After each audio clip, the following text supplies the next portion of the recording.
Were there ancient astronauts? The television program Ancient Aliens tells viewers that extraterrestrials came to the ancient Earth, left their mark, and were worshipped as gods. Almost a century ago, horror writer H.P. Lovecraft said the same thing in his most famous story, The Call of Cthulhu.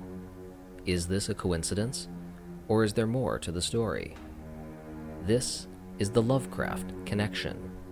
I'm Jason Colavito. New York, 1926. Homesick and disgusted by the teeming masses of Brooklyn, H.P. Lovecraft departs for his hometown of Providence, Rhode Island.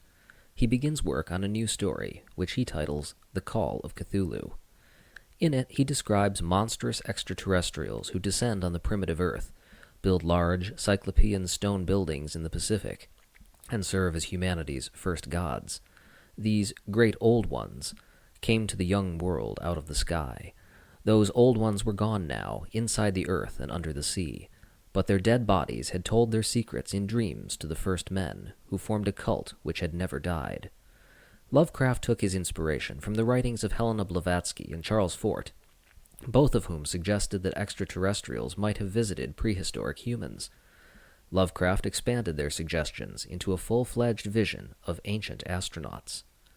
Lovecraft's story was published in Weird Tales in 1928, and more than a dozen more stories of the alien gods followed. Some readers wondered if the stories were true. "Let me confess that this is all a synthetic concoction of my own," Lovecraft wrote. Others would be less scrupulous.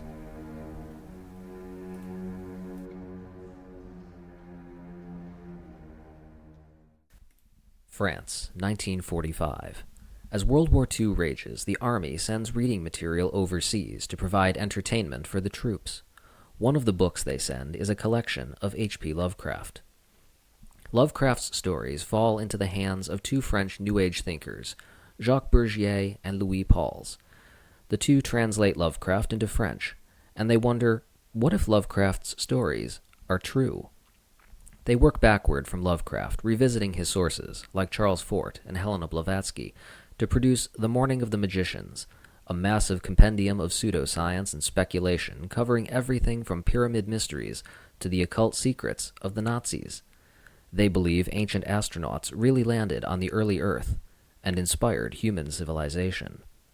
In their book, they praise H.P. Lovecraft for writing a sort of Iliad and Odyssey of a forward-marching civilization, and for embodying hidden truths in his fiction.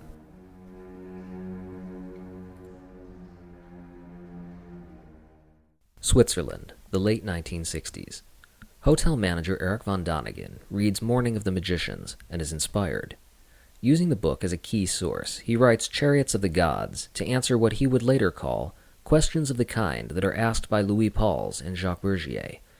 Von Däniken claims that the gods of ancient myth and legend are flesh-and-blood extraterrestrials who visit in UFOs, described as flying chariots. His book is an international bestseller. 24 sequels follow.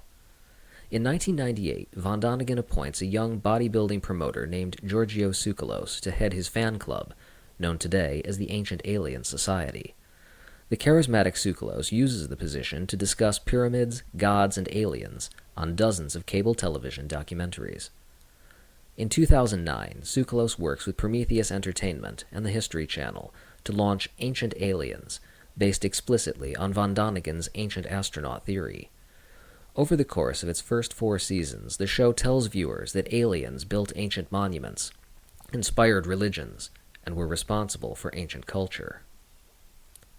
H.P. Lovecraft recognized that ancient astronaut theories like these were, in his words, crap and conscious fakery.